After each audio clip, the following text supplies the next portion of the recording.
Hello guys, this is your friend and we are back with a new fanfic. What if Naruto became a Mortal Kombat warrior? The ultimate ninja battle begins.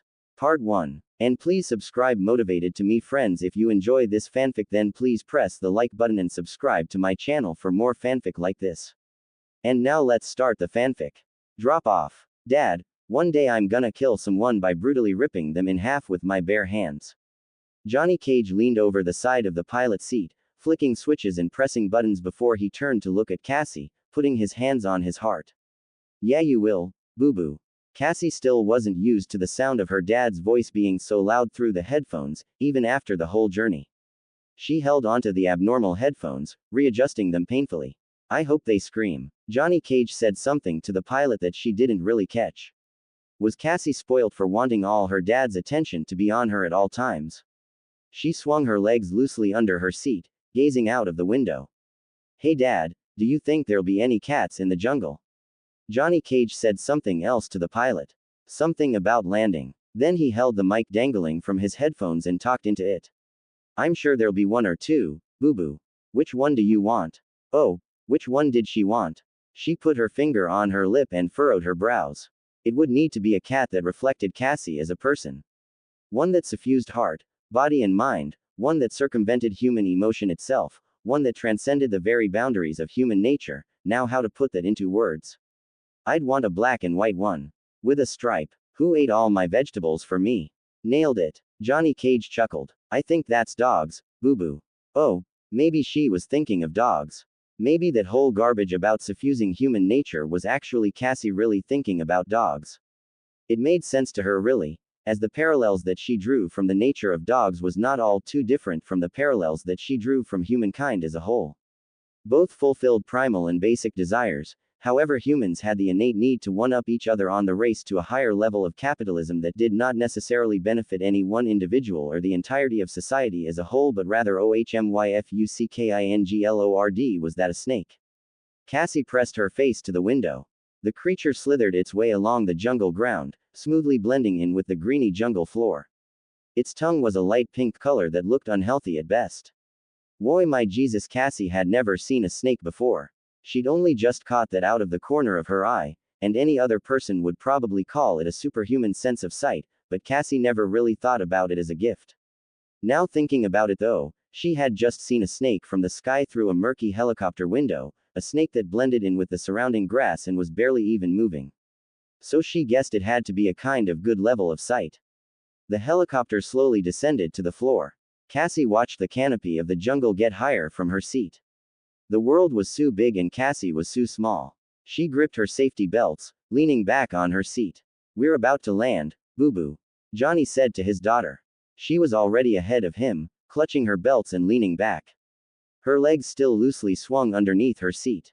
The pilot began to inch the helicopter closer to the floor, slowly guiding it down. They were going slow in the final descent to the floor. The helicopter swayed left and right as the pilot placed it further down. Then, with a tiny thud, the helicopter landed on the floor. The blades of the rotor grinded slower and slower as the moments passed, eventually halting to a stop. Cassie took off the headphones and placed them around her neck, rubbing her reddish ears. Damn, she was so happy to be rid of that uncomfortable device from her ears once and for all. Then she unbuckled her safety belts, detaching herself from the seat and jumping down onto the floor.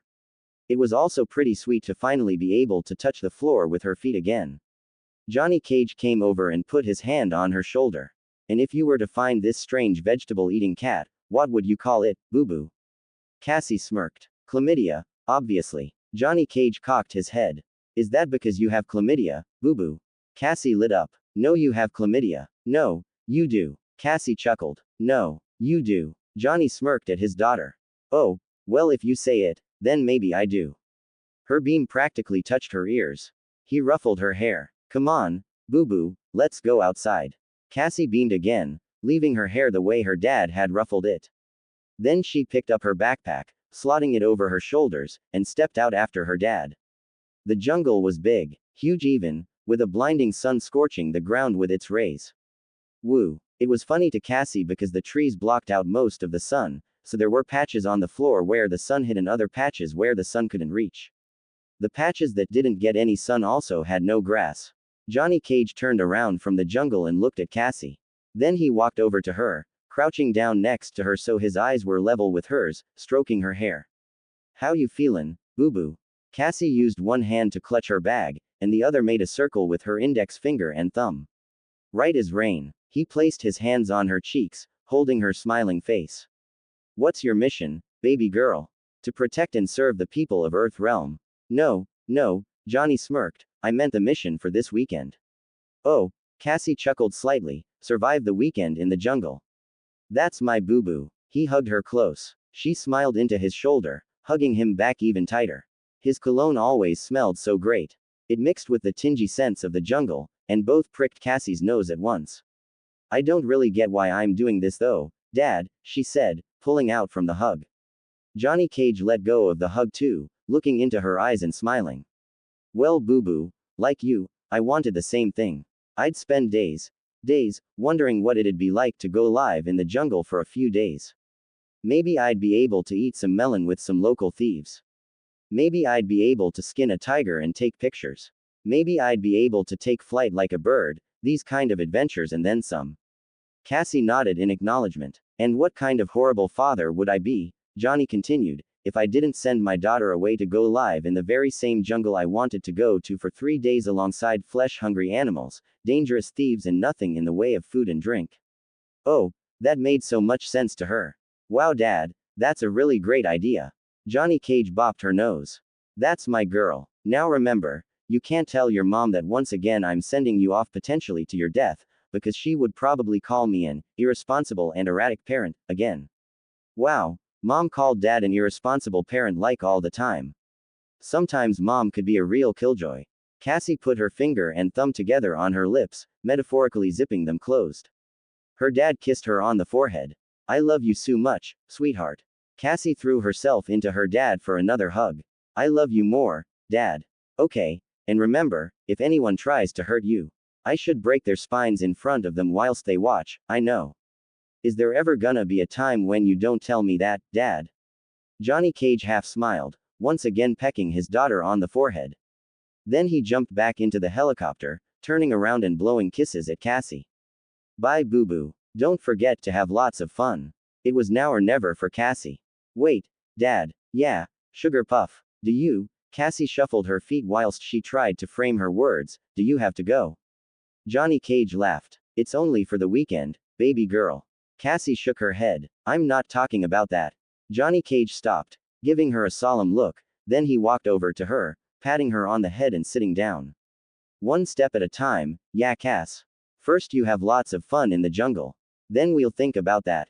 Cassie nodded, stifling her frown. It'll be okay, baby girl. Have faith in your old man. Cassie nodded. I do, Dad. Then don't forget to have lots of fun, Cassie. I will do, Dad. Attagirl. Johnny smiled, then he jumped back onto the chopper. Bye, boo-boo. Cassie waved really big. The helicopter started to ascend from the ground, slowly moving up into the sky and taking off with all the grace of a bird. She watched it for a long while after it took off with her hand over her eyes to block out the sun. When she finally couldn't see it anymore, she got up, blowing hair out of her face and started walking. To be honest though, whatever plans her dad had to stay with her mom were just a backup plan. Cassie's main plan was to bring back something from the jungle. And Cassie had a lot of time to think about that on the helicopter ride over. She was gonna bring the biggest, strongest thing in the whole jungle. Then she was gonna present it to her mom and dad as a gift to show them how much she wanted them to stay together. She knew her mom was a total sucker for anything sweet, and what sweeter thing than bringing something back for the jungle as a gift so they sympathized with her and stayed together. See, it worked on 2 levels for Cassie. The first was that the strength of the thing she bought back would work as a metaphor for the strength that their relationship should be at, and the second was that the difficulty she went through with getting the gift would show just how much Cassie loved them and wanted them to stay together. This, in turn, would make them want to stay together. And this, in turn, would make her mom and dad fall into an elope where her dad was all like, I've missed you, Sonia, look at my huge muscles, and her mom would be all like, indeed they are, kiss me, you beautiful sugarmelon of a man. Wow, how the hell was Cassie such a genius? This plan made total sense. Far to the other side of the jungle, Kano was hugely pissed off. You're not thinking about all the variables, Marcus. He said, Maslow was a fag. He had no idea what he was talking about. His theory of self-actualization was a load of shit.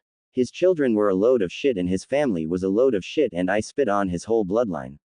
There's no such thing as self-actualization. Kano laughed at this. We're not just gonna work towards our best versions of ourselves, then realize we've actually reached the best versions of ourselves and accept ourselves for what we are. I'm sorry Marcus, it's not gonna happen. We're gonna live the rest of our shit-soaked days on this shit-forsaken earth whilst looking for some small and pathetic reason to carry on going every single day. Kano's prisoner Marcus only looked at him through tear-filled eyes. Please just let me go. Kano sighed, shaking his head. We live, don't we Marcus? We don't enjoy, we just live. We hold on to things and they make life worth living. I have a kid, the prisoner wept, holding his cuffed hands out. His name is Ashley. So if there really were to be some reason to live, and by the way Ashley's a girl's name, we would clutch onto it with everything we had, would we not? Something we could attach value to. Something that kept our life going. A belief or a goal or a vision. That's what separates the wolves from the sheep, isn't it Marcus? My goal is my son. Kano sighed again, puffing his cheeks and blowing air out his mouth. Marcus. My name is John. Marcus. Every day I have people tell me about their kids.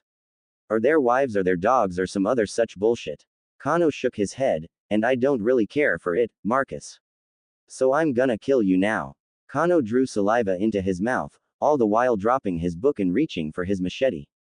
But no hard feelings, yeah. The man only sobbed hopelessly into his hands with the strangled cries of please and no, begging at Kano's feet. What a filthy waste of space this Marcus was. Kano spat on his back, drawing his machete from its holster. Say words that count, Marcus. They may very well be your last ever. Far to the east of the jungle, the sounds of rotor blades whipped through the air. Kano perked up his ears. A helicopter this far away from society. Kano hadn't heard one in fucking years. It was gray, very monotonous with little color or ambiance. A star was painted onto the side of the helicopter. What an ugly piece of shit. The first helicopter he'd seen in years and it was an ugly piece of shit. The first vehicle he'd seen in years, and it was an ugly piece of shit. What an anticlimax. What a lack of coup de grace. But it did beg the question, though, as to why one such helicopter was in the middle of a jungle infested with thieves and predators.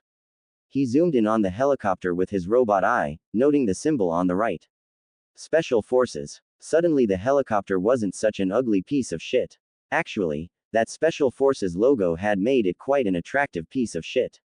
Must have been around 2 or 3 clicks away. He could cover that distance before the crack of night. He licked his lips, grinning widely. Whatever it had just dropped would be a fantastic haul. And he was hoping it was a team of Special Forces agents. It would be a really hilarious slap in the face to send back just the arms of each of them to Sonya Blade. He would wrap them in packages with little love hearts. No wait, what he could do was send different body parts from each of them to Sonya Blade. Kano chuckled. Looks like it's your lucky day Marcus. I've got bigger fish to fry. Then he started walking away but turned around very suddenly to look at Marcus, particularly his bolted ankles. But you can't really go anywhere so I'm just gonna come back when I'm done and kill you. Then he carried on walking but he turned around again to look at Marcus. Actually no, I'm gonna hunt you down, rip out your throat and then make you watch while I kill your whole family. Kano's eyes went to the air thoughtfully. Then I'll probably kill you as well. Kano's eyes went to the air again, wondering if there was anything else he wanted to say. When he finally couldn't think of anything else he would like to do, he turned away from Marcus and carried on walking. Then he made his way down the hill and towards the helicopter site, whistling to himself as he did, "Hunt." The rumbling sound that came from Cassie's stomach would have put a normal person's stomach to shame. She clutched her stomach, frowning as she did. Owie. She wasn't gonna be able to hunt any present for her mom and dad with a hunger like this. It really hurt. She hadn't ate since yesterday, and thinking about it now she probably should have taken the food her dad offered her on the plane. But she didn't always feel too great when flying and eating, especially before missions. Cassie sat down and crossed her legs. So what could you eat in the jungle? Sure, there was plenty of fish. But Cassie had never learned how to fish. She guessed that wouldn't be all too much of a problem because she could just pull them out of the water with her speed, but today her reflexes wouldn't be fast enough without a proper meal in her belly. So what could she eat that was land-based and highly nutritious?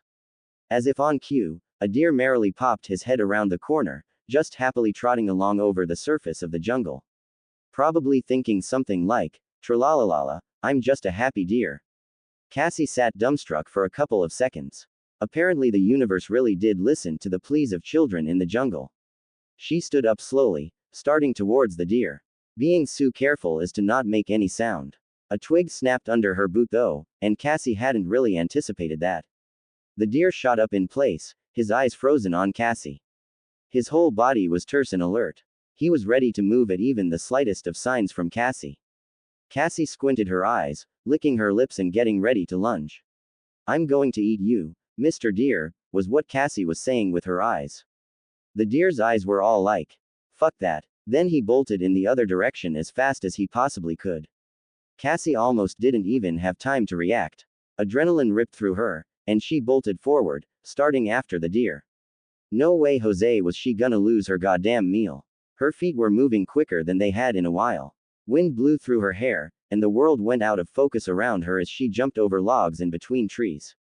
"Where are you going, you hot piece of ass?" It was running really fast through the trees, every now and again looking back. Every time it saw her, it sped up, almost as if to say, "Get the hell away from me, you crazy blonde bitch."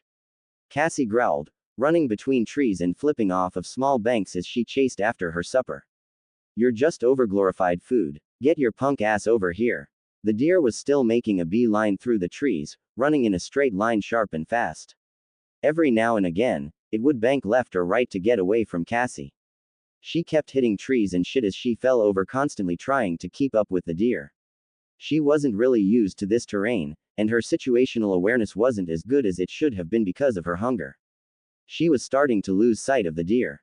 The hairs on her arms were on edge, and the breath caught in her throat. She couldn't lose this fricking deer. But the deer was moving way too fast, and Cassie couldn't really keep up. She began to start slowing down as the hunger made the energy leave her stride. The deer, on the other hand, was making good ground, leaving so fast that Cassie was starting to lose sight of it between the trees. She slowed to a stop, falling onto her side as she sucked deep breaths into her lungs. She stayed there for a long while, breathing loud. Then she smiled. That was a lot of fun. Then she frowned. But now she was even more hungry. Her vision was starting to get a little fuzzy, a combo of not eating and expending too much energy. Cassie frowned deeper, clutching her hungry stomach. And still no sign of the deer. She shivered. Her stomach really hurt. What could she do though? She couldn't really keep up with the deer, and if she didn't find any food within the next few hours, she would probably be too weak to carry on hunting. Then she would probably die cold and alone in the jungle. Cassie clutched the tree next to her, supporting herself to her feet as she took deeper breaths than she could remember taking since endurance training back when she was 6. The only solution was to catch the deer. But she was going about it all wrong right now. She couldn't just chase it down, it had the advantage there. But if she hunted it, like her mom taught her to do, then maybe she could get the jump on it. She bolted up, taking some dirt from the floor and rubbing it below her eyes. It was time for rage. Johnny Cage rage. No wait. That wasn't right for this situation. It was time for peace and quiet. Sonya Blade style. God, her mom was so boring. She took off her backpack, opening it up and taking out a small knife. It was so shiny. She would use it to rip out the deer's intestines through his ass. She readied the knife, looking to the floor. The ground had been really disturbed by the deer. Grass had been trampled, and small bugs skittered from the dirt the deer had disturbed. It was CSI time for Cassie Cage, just like her mom taught her to do. She bent down onto one knee, touching the dirt with her finger. Then she stroked her imaginary beard, while murmuring things like, most intriguing, this dirt is most intriguing. In actuality, it was pretty unremarkable dirt, and Cassie knew this, but goddamn she wanted to be a CSI detective so bad. She quickly placed some dirt on her finger, before she sucked the dirt from her finger into her mouth, as if to test it. Then she spat it back out. She spat it back out so fast. Because oh my word, it was so fricking gross. She just saw her mom do it sometimes, but it was so gross.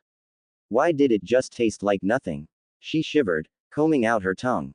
Then she looked back down and started following the trail the deer had left behind. She must have followed the trail the deer left for at least half a mile. On the way, She really got to soak in all of the jungle around her, and she did this for two reasons. One, to ingrain it into her memory, if she didn't first die of hunger, and second, to really learn her terrain. It was all well and good running after things, but if all she did was fell over in this jungle, she wasn't gonna last long. She took it all in. First of all, it was really hot, like all the time, and dense canopies covered the floor so that the shade blocked out a lot of the jungle floor. Having said that though, there wasn't any animals in sight, and for a jungle this big she expected she would have seen at least one so far. The deer was really her only option. On top of all that, the ground was uneven and padded, mounted by slopes and curves and trees of varying shapes. Those trees would sure as shit provide some future stalking. Future note to self. Next time use the trees to rip deer intestines from their ass. When she finally did come across the deer again, a feeling of relief swept through her. It was just sitting there, happily eating grass all like, tralalala, I'm still a happy and alive deer. Little asshole wasn't gonna get away from her this time. She took her time, studying the environment surrounding it, before slowly crept up on it, her movements emphasized and methodical. She was very keenly aware of the jungle surrounding her now. She knew all his escape routes and she was close enough to be able to take him out before he even did get to move. Then a twig snapped under her boot. Cassie almost face-palmed. Why the hell were there so many twigs in this jungle that always escaped her vision? The deer bolted upright and turned around, looking at her. She grinned. Hello again, Mr. Deer. His eyes went wide. His breathing quickened. His legs buckled. Then he bolted upright and started running in the opposite direction, as if to say, get the hell away from me, you crazy blonde bitch. But Cassie was faster this time, sticking her knife into the deer's neck and cutting deep. Shish shish shish, just shut your goddamn lips and die, Mr. Deer. She held the deer close as it bled out onto her clothes. The eyes of the deer were saying something. Something along the lines of, sweet baby Jesus, I done got killed. It was a good thing she bought a change of clothes cause blood was literally spurting everywhere. Like literally everywhere. She figured she would need a bath as well. In hindsight, maybe this wasn't the best way to kill a deer. Seriously, was he actually gonna stop bleeding? Once the deer was finally dead, she placed it slowly to the floor. Then she kissed its cheek. Finally, she took a selfie with the deer, and she sent it to her dad with the caption, my dear dad #lalalol. The reply was almost instantaneous. You get that humor from your dad. #lalalol. #best daughter ever #cagedridge. Cassie smirked, kissing the deer's cheek, then putting away her phone and dragging the deer towards a clear opening. She still had no idea she was leaving a trail. What a day, what a lovely day. Kano marched along the jungle floor, his presence making big imprints into the floor underneath. His machete was behind his neck with both hands. He sniffed, slightly twitching his eye, before he took a glance over his surroundings. For the most part, the jungle was undisturbed. No sign of any helicopter or people having been here. He cocked his head. What was really so important that these special forces clowns needed to drop off in the middle of the jungle, and what for? He glanced down. The floor in front of him was covered in small boot prints. What was this? Kano shrugged as he sat down, causing his shoulders to make cracking sounds as he leaned over the footprints. He brushed his fingers along them. They were small, at least half the size of Kano's. Kano brushed his beard. So it was a kid. Either that or it was a midget. Didn't explain what one such person would be doing in the jungle. Kano looked ahead. The footprints went on for a long while ahead. Who are you? Footprint pattern. And why have you come off a special forces helicopter? Kano half smiled. Puzzles were made to be solved, really, and Kano did love a good mental challenge. This is Lieutenant Sonia Blade. Report. Over. The voice rang through Kano's ears. He gritted, spitting onto the floor, then he looked down at the hijacked radio around his shoulder. He could listen in on SF gossip without interfering. And it only cost a special forces agent both his ears. Good deal, really. It buzzed and whirred with static. He chuckled. All right then Sonia, unknowingly, shed some light on the situation we have here. Yeah, it's Johnny, came another voice from the radio. Oh, Johnny Cage. Kano held back a growl growled. Was there a bigger moron on this planet than Johnny fucking Cage? He shook his head and continued listening. I thought I told you to stop ringing me on this line unless it's urgent. Over, Sonia said. Kano'd heard her say that several times before. So Johnny had too. He truly was a complete moron. It is pretty urgent, Johnny said, and Sonia Blade sighed. Kano did growl now. She always sighed that dirty sigh. She was such a despicable woman. What is it? Over? Sonia asked. I mighta lost Cassie. What? I got no idea where she is, Sonia. What? So these footprints on the floor. The cogs turned in Kano's head quite quickly. These footprints are your daughter's. Oh, this was too much. Kano chuckled again heartily. Johnny Cage, you really are a stupid fucking moron. You lost our daughter. Kano was going red in anticipation. He couldn't keep the smirk off his face. It was almost as if the boot prints seemed to glow to Kano now. Baby, I'll get her back, Johnny said. Don't worry, just give me a couple days. Don't worry, Johnny, don't worry, Papa Kano's gonna bring her back to you, and he doesn't need a couple days. He only needs one. Kano cocked his head again. They were such tiny boot prints, she can't have been more than 10 or 11. Such small prints. Did you never teach her to cover her tracks, Johnny? Kano put his machete to one of the bootprints, slowly tracing it with the tip of the blade. I'm coming for you, little Sonia. He began to follow the footprints. He could not wait to find this bitch. Takeda. The water splashed onto Cassie's face. It was cool and refreshing, and the contrast between the coolness of her face against the warmth of the jungle against her ears was sharp. She washed her face a couple more times before tending back towards her fire. The meat of the deer was cooking over a fire. It could have done with some salt and pepper though. Or just not being deer meat. She glanced over the small blaze in her small pan, and the smoke of her fire was slowly making its way to the sky. The sun's rays were becoming less and less visible, and the sky had become a shade or two darker than it was 20 minutes ago. She frowned. Night was falling real quick, and in less than an hour or so it would probably be pretty frickin' dark. The deer meat, on the other hand, was roasting really well, the smells of cooked meat making her salivate. She swallowed, her hands still pretty shaky from her pangs of hunger. A twig snapped behind her. In reflex, she jumped to her feet and turned around, twisting into a fighting stance. She hadn't sensed anything. How the hell could anything have managed to get the jump on her? Her hands went directly to cover her body and her feet switched up into a kickboxing pose, her sneakers grounding into the floor. If anything did get the jump on her, he or she would need to be so massively trained that far surpassed Cassie's own training.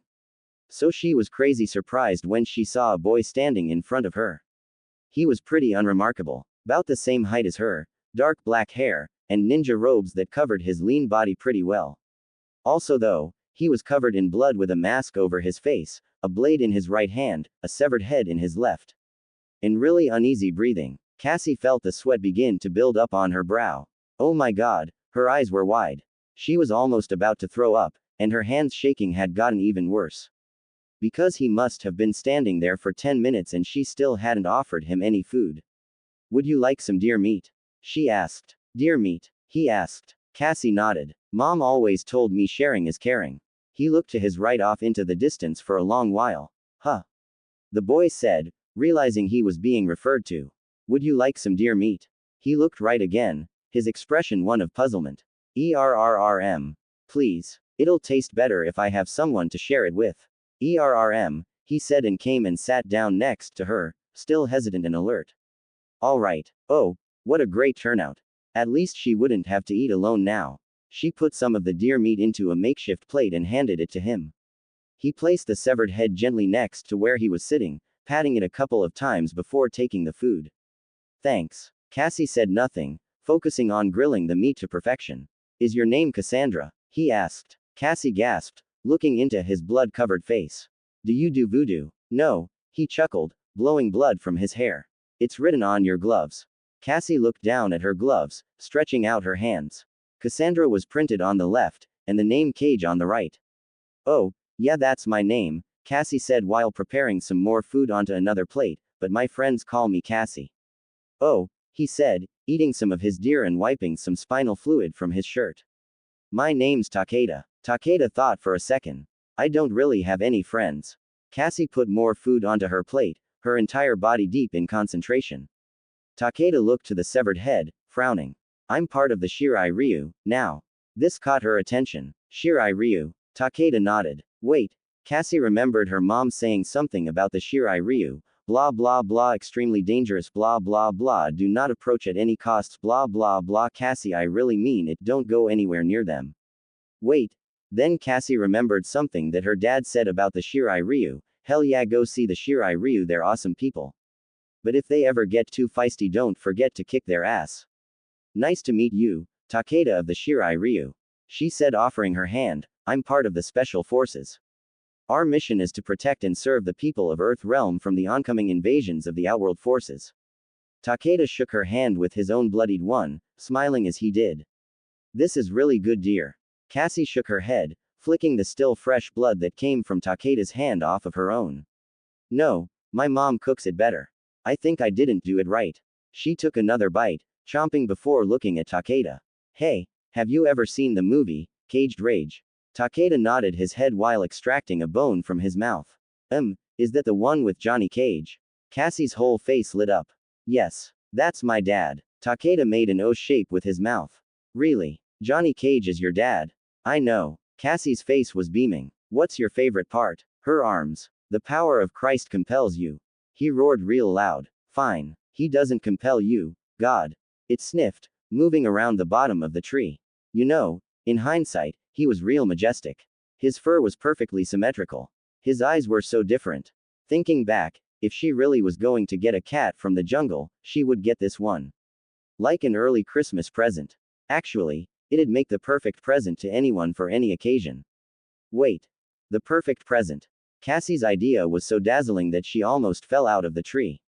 The tiger retreated to the bottom of the tree, circling around as he marked the spot with his paws. Then he moved away. She squinted at the tiger, who was holding his majestic body in a powerful, roving fashion. Suddenly, she had a fantastic idea as to what to bring him back from the jungle. She was gonna bring her dad a real live tiger. It was gonna be sweet. Tiger. So how did one hunt a tiger? Cassie figured that even a burly-ass 500-pound black dude like from the movies who only ever answered questions with ye or ma dog or Negro police would struggle with her problem.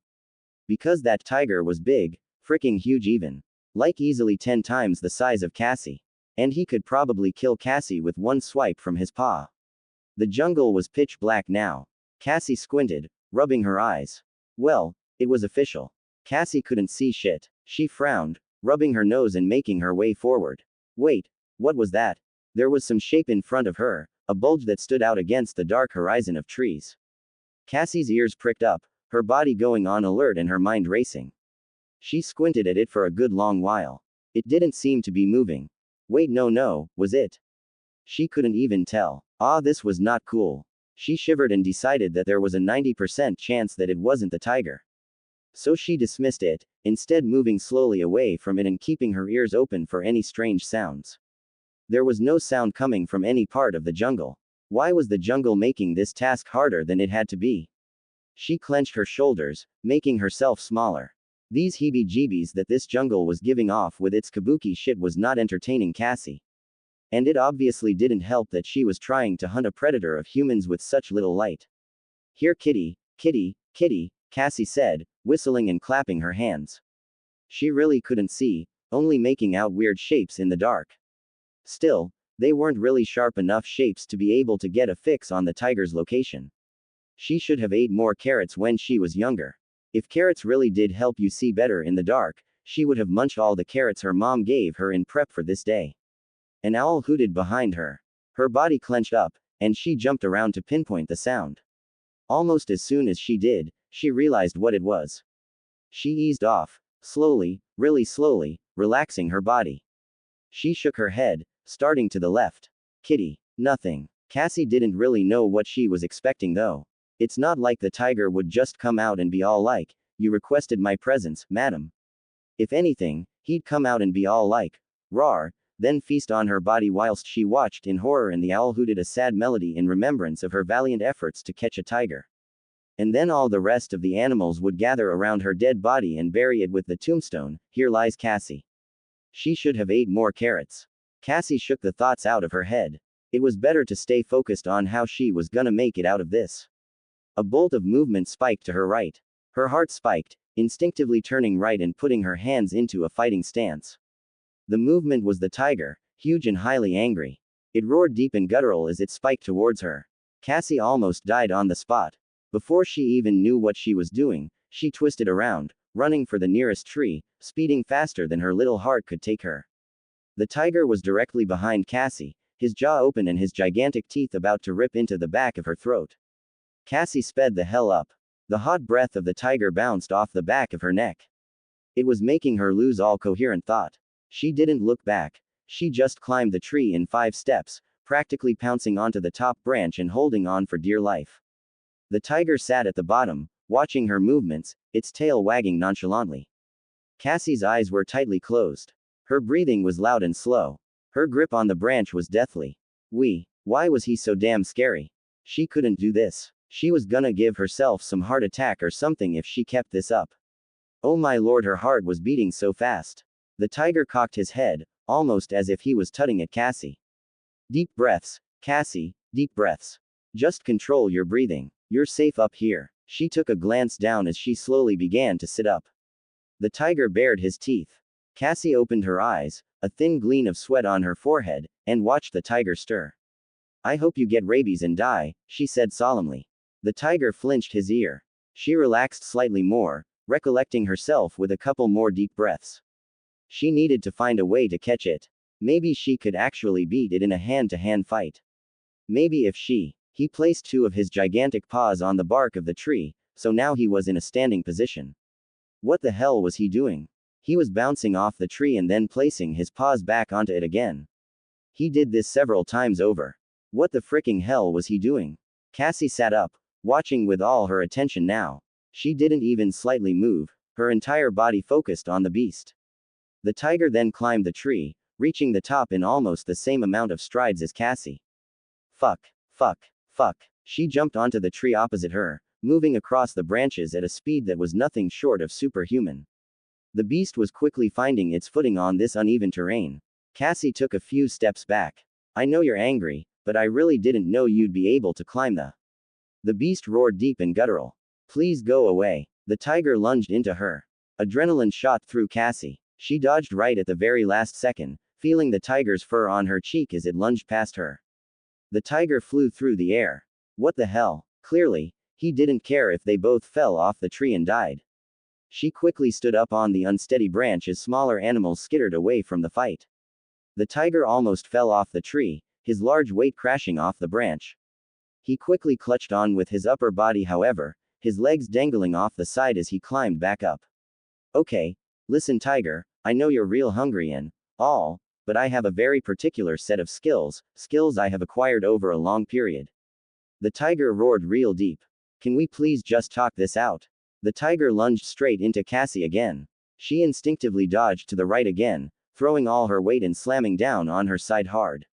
Her lip pierced, drawing blood, and her sneakers ground into the branch. This tiger didn't even give half a shit that he could just fall off the side and right down to the floor, where he'd probably really hurt himself. She stood up quickly, clambering onto the branch on top of her, quickly moving to the opposite branches to make some distance between her and the tiger. The tiger was still snarling. Cassie's heart was fricking drumming so hard. Her only choice was to go upwards, and keep going upwards until she could figure out what to do next.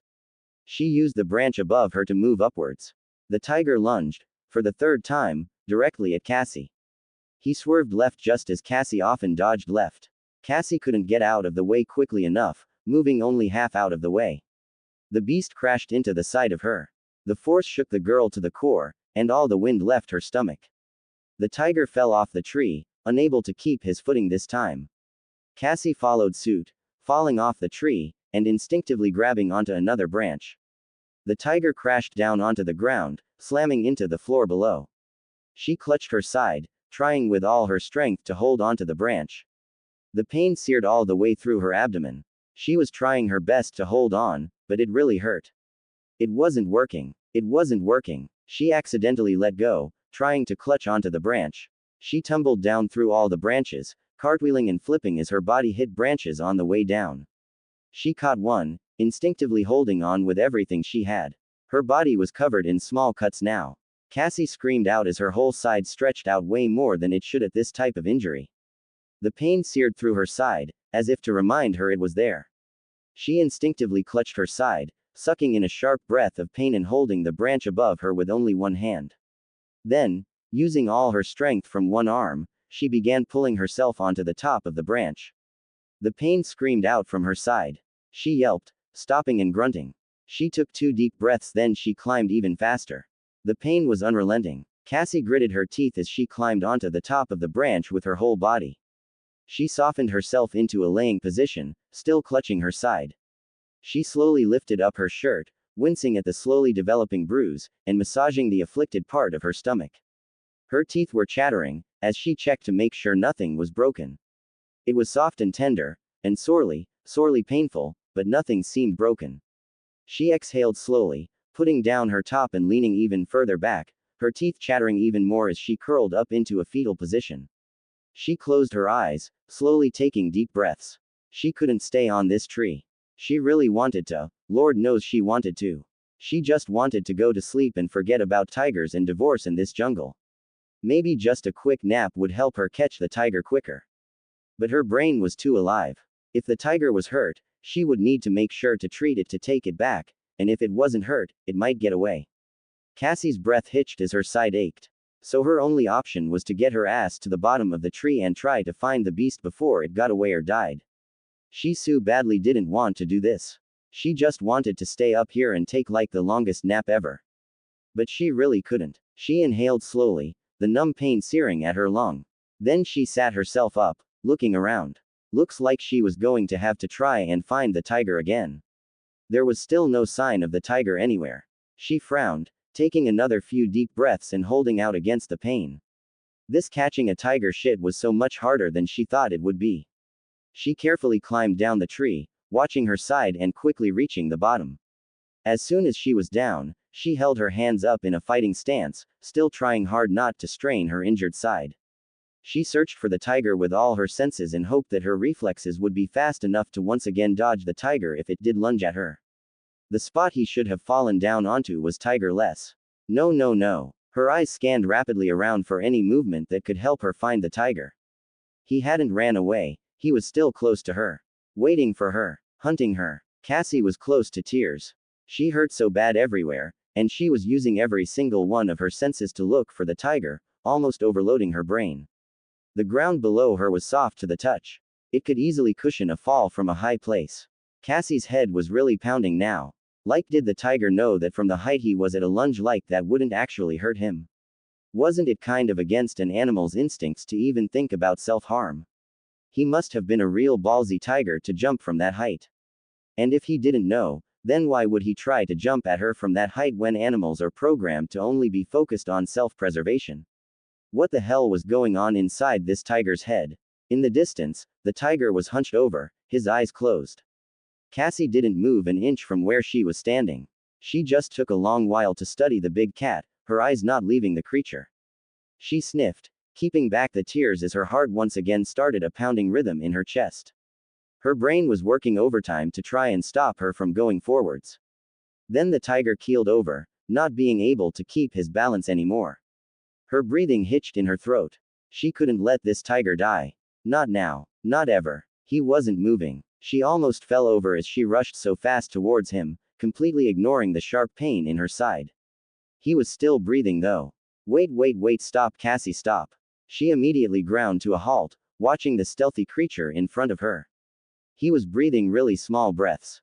Her gut was telling her something was wrong. She felt like she was missing something. What was she missing? She looked around, focusing on everything. Trees, floor, rope. Wait, what? Rope. In front of her were 2 trees, and attached between the 2 trees was a rope net trap that was designed to trap larger animals. Cassie stood pretty much in shock. Even one more step and she would probably have got caught in the trap. The trigger to the trap was directly in front of her. Oh my god, wait. He was playing dead. He was trying to catch her in the trap. The fall didn't kill him, it didn't even hurt him. Oh my god. He was actually so freaking clever. How could a tiger actually be that clever? Cassie watched the tiger as she tried to make sense of it all. Did he know about the net trap? Did he know she was trying to catch him? Was he trying to trap her in it to make her an easier prey? The tiger eventually opened his eyes to Cassie's blank face. Wow, Cassie said, "You're a real asshole." The tiger dropped the laying down stance and immediately got to his feet. He roared incredibly loud. The sound reverberated deep into Cassie's ears. He started making his way towards Cassie. So he was faking. Cassie actually hoped with all her heart that she had been completely wrong. Each step he took made it feel like the jungle was shaking. With each step, Cassie felt her heart beat even harder. She thought she had a plan, but she wasn't sure if it was gonna work. She clenched her fists. The tiger was getting closer. "What are you frickin' doing, Cassie? This wouldn't end well. Are you actually going to?" She plugged her fingers into her ears, saying stuff like, "la la la la la," to block out her own brain, and began jogging towards the tiger. The tiger was even closer. "Turn back, you idiot. You're never gonna be able to beat that thing. Look at how big he is." Then the tiger lunged towards Cassie, his teeth and claws bared. She jumped high up and forwards, using all her strength to get as high as possible, then slamming both feet down onto the tiger's muzzle and onto the trigger. She then flipped backwards before she was caught up in the trap. The trap was released, wrapping the tiger quickly. Cassie fell backwards as she landed, really screwing up the whole backflip landing. She yelped as she fell down, clutching her leg. Her eyes immediately went to the tiger again as soon as she caught rational thoughts that weren't just searing pain. He was caught, struggling and pawing at the ropes around him, and growling so much, but he could not get out of the trap. Cassie still waited a while before she was fully convinced he couldn't get out. And it took some real convincing. He struggled a lot, roaring and pawing at Cassie, trapped in a net he did not want to be in. Cassie couldn't help but watch it, mesmerized by his sheer strength and anger. She stood up, limping towards him. Everything about him was incredible to Cassie. His different colored eyes, the scar on top of his nose, hell, he even had a cool ass. She smiled through her pain-ridden eyes. He stopped struggling and snarled at her. "Okay," Cassie said, "okay, you wait there, I'm going to." He struggled again and sliced through the trap with his claws. She jumped backwards, her heart once again going to her throat. No. The tiger bolted in the opposite direction to Cassie, dashing with all the speed of a lightning bolt away from her. "Why won't you just give up?" She began chasing him, fully aware that he was clever enough to be leading her into another trap but not really caring at this point. Paw after paw, he was moving fast and with purpose. Cassie quickly started climbing trees on her way forward. He was getting some distance, but she was getting higher. Then she used all her weight to come crashing down onto him and clutching onto his neck. She slammed into the tiger, ramming the beast's face into the dirt. Cassie clutched on with everything she had. The tiger rolled over twice, throwing itself about to get Cassie off of him. She held on despite the pain, the rolling making her skin cut and bruise. Then with one final throw, the tiger managed to throw Cassie off itself.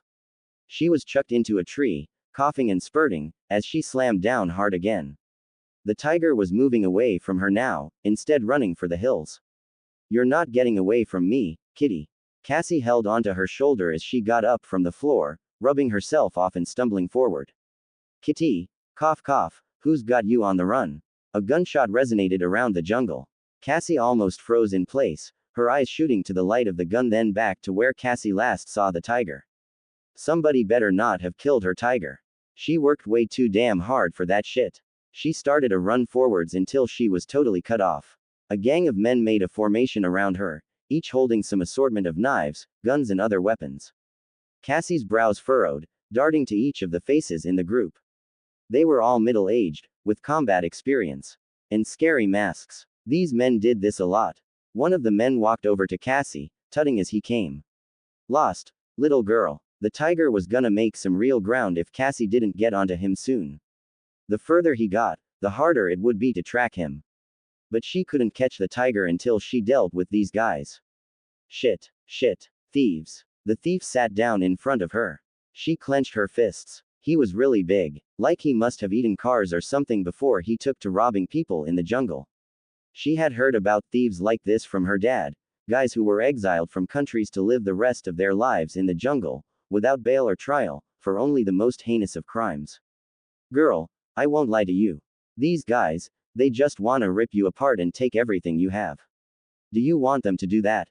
Cassie said nothing. "Why don't you try to help me convince them not to by telling me what you know?" Cassie said nothing, her gaze going to the mountain line to search for the tiger. The thief was deeply looking into her eyes. You a mute or something? Cassie looked back at him. No. He nodded, pausing for a long while. Well, why don't you tell me first why you look like you've just wrestled with an alligator and then we'll talk. Oh, she must have looked bad. Pain clamped in her solar plexus, and she was bruised and tattered, her lip bleeding slightly. She shook her head. Was a tiger, she mumbled. The man's face was dead serious, before he burst out laughing, a wheezy laugh, where he put his tongue between his teeth. You fought with a tiger? Cassie nodded. Was really scary. He placed the knife to her cheek and held it there briskly. Credit where credit is due, kiddo, I never seen no one make jokes when I talk to him. The slight pain of the knife stung Cassie's cheek, but she stood straight, her gaze firmly fixed on the mountain line. Cassie had a good feeling that the tiger would retreat up there. The man's face went dead serious again. Where's the rest of your camp? Cassie said nothing, her gaze scanning the mountain line. His knife cut slightly deeper into Cassie's cheek. I won't ask again. Cassie winced, but said nothing. What's the matter? Cat got ya, tongue? He asked. Yes, she paused then added, but like a really big cat. The man laughed again. Girl, you are something else. Ain't she something else, boys? The men wooded and hollered. Okay, I'll humor you. The man started again. You fought with the tiger. Cassie nodded. He was really clever. He could predict what I was going to do before I did it. The man cocked his head, looking to his men for reassurance before he looked back to Cassie. What did he look like? He had two separate eye colors. The man snarled, looking at the other men. Go check the traps, he said, then he turned to Cassie. Girl, you might have an overactive imagination, but don't play games with me over my tiger. If you have Clyde. Cassie's eyes genuinely went to his. Clyde? Yes, Clyde, and I'll be the one to catch that tiger. Who's Clyde? She asked. The tiger. You know it. Yes, we know Clyde. We've been hunting that bastard for close to 2 months now. He's the top dog in this jungle and I don't think some girl. Top cat, Cassie corrected. What? He's the top cat. Stop pissing me off. Does he have a scar on his face? Like above his nose. The man's face dropped. Girl, this knife has got your name on it. It does. Where? No, you. How would you even know my name to write it on the knife? Cassie gasped. Do you practice voodoo? Voodoo. Do you do voodoo? Do I do voodoo? Who does voodoo here? Cassie asked the group. Yes. Cassie looked puzzled. Wait, what? The man grabbed Cassie by the scruff of her collar, lifting her off the floor and placing the knife at her throat. Yes, he has a scar. Now where's the rest of your camp? Oh my god, Cassie so badly wanted to bop his nose. I don't have any friends here. Nah, I don't buy it. Great as your poker face might be. Why is he called Clyde? I don't fucking know. The man said, rather annoyed. Now I'm not sure what you're saying about this whole fighting Clyde shit, but I will tell you this.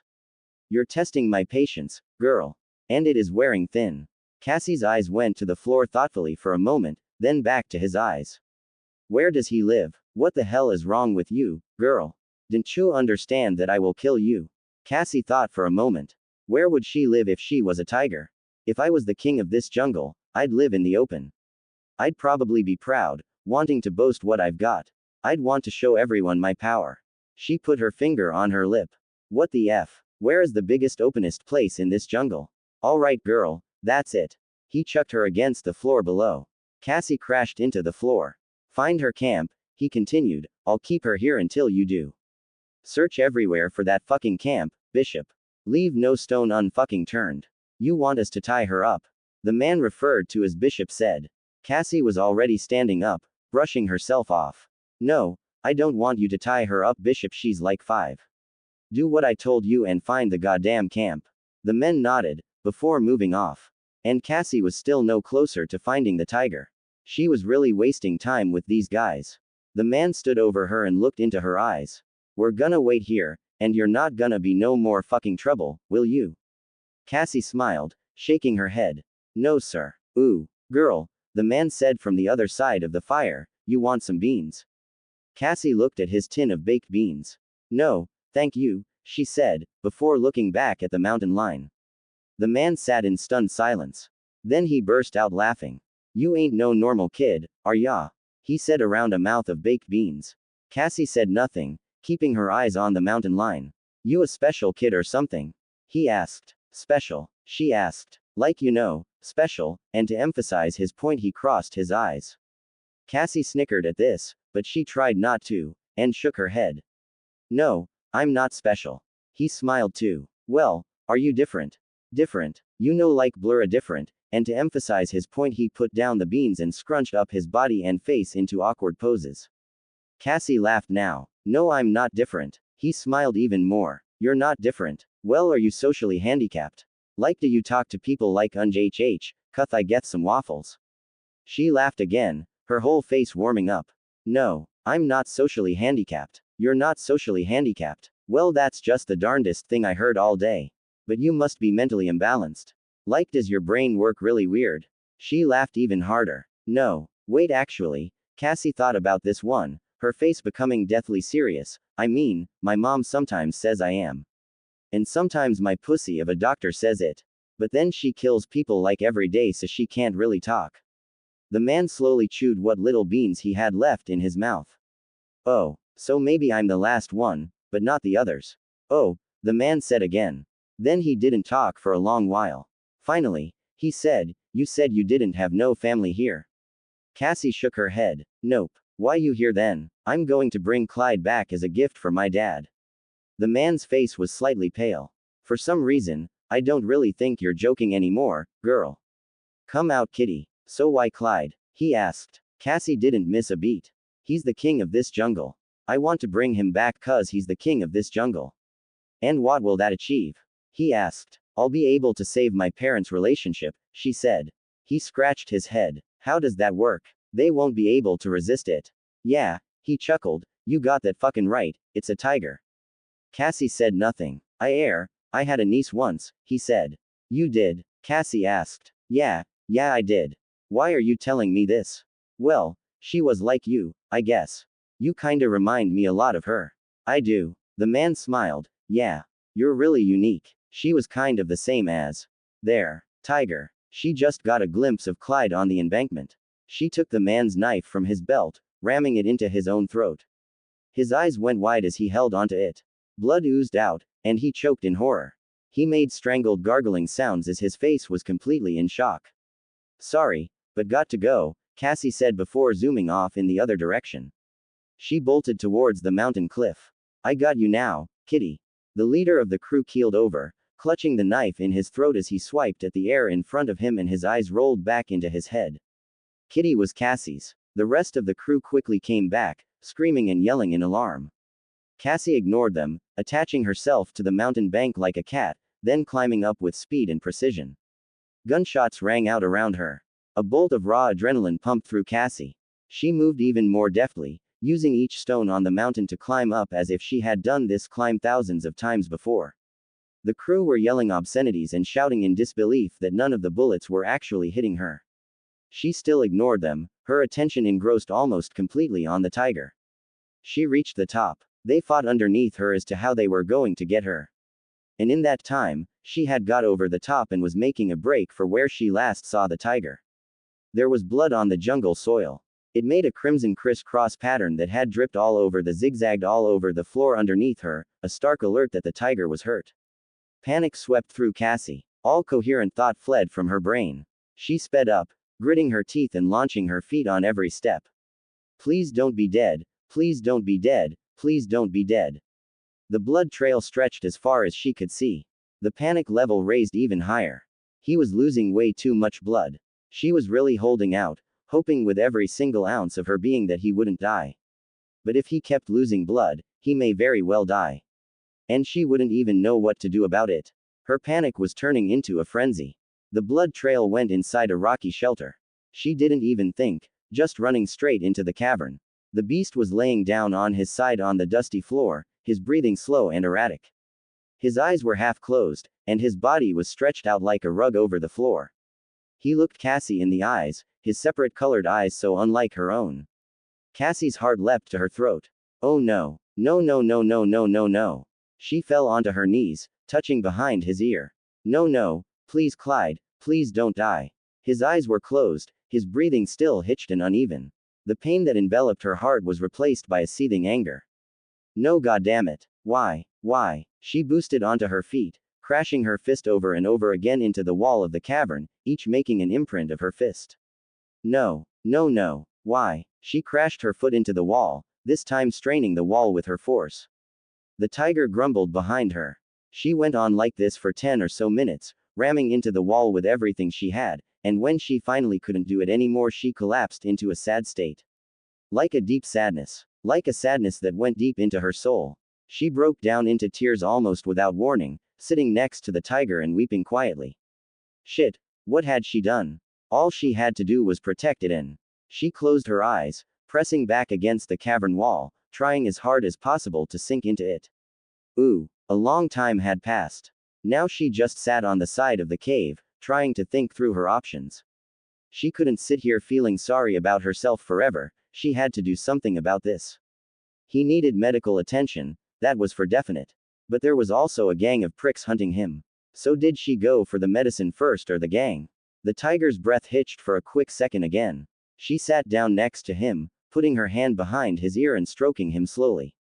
You'll be okay, kitty. Clyde slowly closed his eyes, his breathing slowing even further. You'll be okay, I'll protect you. Cassie stood up, looking over to Clyde. She would have to go after them first. There was a chance that they also had, or at least knew how to get medical supplies. That way she could kill 2 birds with 1 stone, talking them all out as well as getting supplies to fix him up. The tiger still looked at Cassie, his breathing slow and erratic. The thieves were really good at what they did though, it wasn't gonna be at all easy. Each had to be trained like a small army. And all of them had been outcast to the jungle because they weren't accepted into any country anymore. She clenched her fists, leaving the cave. This was gonna be real hard. Kano. Okay, so the plan was simple. Just kill all the remaining thieves except for one, who could then take her to the medical supplies she needed and by extension save Clyde's life. Actually, it probably wouldn't be as simple as that anymore. Cassie had been stalking these thugs for a while, and even after around 4 hours of searching they still hadn't broken their formation. She guessed she could wait some more and see if anything changed, but she had already waited long enough and Clyde was still in a critical condition. Day had broken around an hour or so ago, seeping light all through the trees. Cassie shook off sleep, her tired body melting into the branch. She'd been in the jungle for slightly more than a full day and still hadn't even had a wink of sleep. And it was really getting to her now. She lay front down on top of the tree branch, prickling her nose at the heady smell of leaves and old wood whilst she planned out exactly how she would take out these thieves. But now that she thought about it, her body jaggedly balanced on the uneven tree bark, it probably wasn't such a great idea to engage 4 highly dangerous and real angry thief killers who were hunting her. In fact, this came pretty much as number 1 on Cassie's list of things to not fucking do ever in your life. Number 2 on the list was to miss 10 phone calls from her mom, and number 3 on the list was to become a fan of Justin Bieber. A thief made his way into the clearing below Cassie, his large frame crunching through the twigs and jungle around him. He was looking up at the trees, the sun gleaming off his spectacles. Cassie tensed up, ducking her head and laying even more flat. Could he sense her presence? Her eyes quickly scanned out a plan with the trees. She would need to use her surroundings if she hoped to take them all out like this. The rest of the thieves also made their way into the clearing, standing next to the first man. In a line like that, they looked menacing. That was the only word Cassie could think of to describe them, menacing. They looked really menacing. It was actually a really fun word to say. There was also another man on the floor, one dressed fully in a blue ninja suit. He stood straight and firm, and didn't have the same scruffy apparel as the rest of the men. She squinted at this blue-dressed man. He didn't look like the others. If anything, he looked even more dangerous than all the others. But that icy blue color was sexy as all hell. Once Cassie got back to America, she would definitely put some of her pocket money aside to invest in some kind of blue ninja suit. It was the little things in life that made Cassie happy. You sensing her, Bishop? One of the men with spectacles said, looking up. Unease swelled once again in her stomach, and she ducked her head even further. The first man, known as Bishop, nodded. She's here. Knight, Rook, go that way and King and me will go this way. She wouldn't be seen on this branch, not unless they had eyes like an eagle. How can you tell she's here? The thief known as Rook asked. Well, she showed she was quick and intelligent, Bishop started, but she's also a hunter and a killer. I figure she probably wants to keep an eye on us more than we want to find her. If anything actually, I think she's listening to this conversation right now. Cassie tensed up. Oh, those were some keen powers of perception. You gonna help, Lin Kuei man? Bishop asked. I care not what happens about this girl, the man dressed in blue said, my mission is only the boy. Wait, boy, Cassie wondered if he was talking about Takeda. Suit yourself, Bishop said, starting a walk forwards. Time to get to work. But before she revealed herself, she needed a catchphrase. Could she say, how now, brown cow? No, that was too childish. From the page of Cage. Nah, that was something her dad said. Who's next? She guessed she could say who's next. The men slowly began to separate from one another.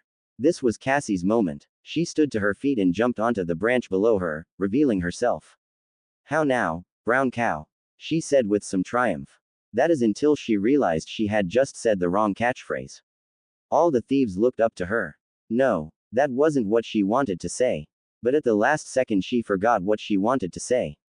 Damn, she screwed that up so bad. They were all pretty dumbstruck by her actions. Was this whole hunting them from the trees a crazy plan? Sure. Was it guaranteed to work? No, not really. But Cassie had been hunting them all night, and even still they weren't splitting up. So she was just going to have to take her chances. There was complete silence below her. Cassie frowned. This was really awkward. Cassie wanted to say something. Anything, to break the silence, but she didn't want to be that girl who said something when obviously things were too awkward to do that. She's an amateur, one of the thieves said. An amateur killed Queen. She frowned. She didn't think she was an amateur. Bishop looked to the others. Catch her if she comes down. I'm going up there. Cassie ground her sneakers into the ground, readying herself for the battle to come. Bishop attached himself to the tree, climbing slowly, whilst Knight stood at the bottom to try to catch her if she jumped and King went to cut her off if she tried to run everywhere else. Woy, these guys were good. Cassie would need to use the element of surprise to her advantage.